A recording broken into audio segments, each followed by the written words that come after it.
Hein? Quoi? Ah, rien. Il s'est rien passé. Le froid arrive à grands pas. Nathalie Riouet, vous le disiez, il y a moins d'un quart d'heure. Et la grande tendance, maintenant vous le savez peut-être, c'est le poêle à bois. On y revient. C'est pratique, c'est pas trop volumineux, ça sent bon, etc. C'est de l'énergie Eh renouvelable. ben alors, le tout, c'est pas se tromper de bois. Mais exactement, parce qu'ils se vendent quand même 300 000 appareils à bois par an, que ce soit un simple poêle ou quelque chose de plus perfectionné. 7 millions de Français aujourd'hui disposent de ce principe de chauffage, que ce soit pour un chauffage, disons, d'appoint ou un chauffage général pour l'ensemble de la maison ou en tout cas pour la pièce à vivre.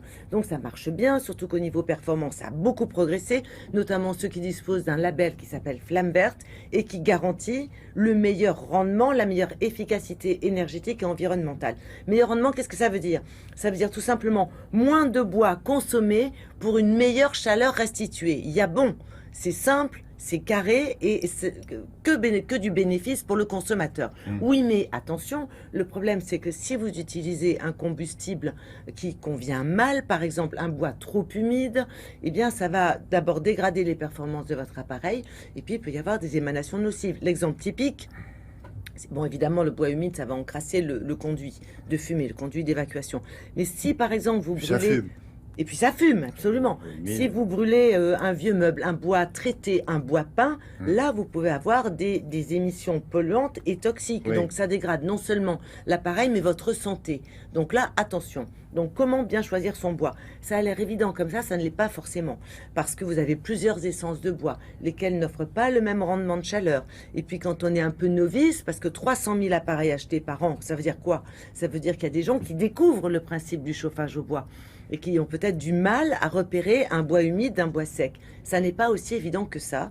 Donc nous avons rencontré un spécialiste qui nous donne les 5 points clés, des conseils simples. Il y en a 5 à bien suivre pour bien profiter de votre chauffage au bois. Regardez.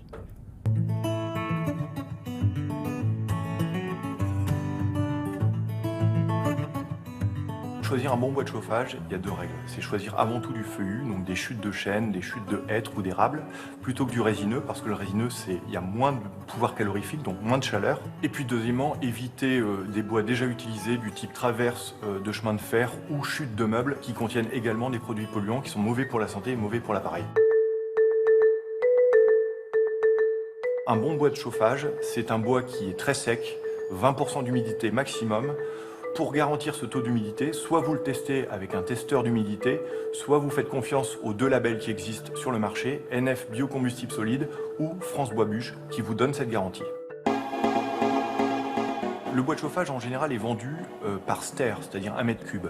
1 mètre cube de bois de chauffage bien conditionné, c'est-à-dire coupé en 25, 33 ou 50 cm et bien sec, c'est entre 40 et 80 € en moyenne en fonction de la zone géographique dans laquelle on s'approvisionne.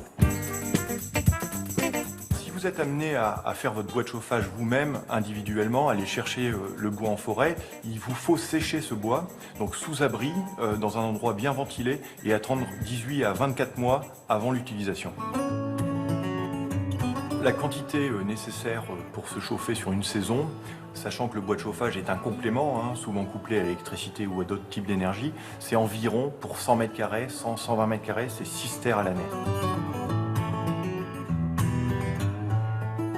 Alors tout ça, évidemment, tous ces conseils se figurent sur le site de Télématin si vous n'avez pas eu le temps de tout bien noter. Ah oui, oui, bien sûr, parce que c'est quand même important. Et si vous avez envie de jouer au bûcheron, eh bien commencez par apprendre à reconnaître les arbres. Ça aussi, pour un Parisien, c'est pas aussi Ah non, idiot voilà, que ça. pour un Parisien, c'est très, très difficile. Oui. Merci beaucoup.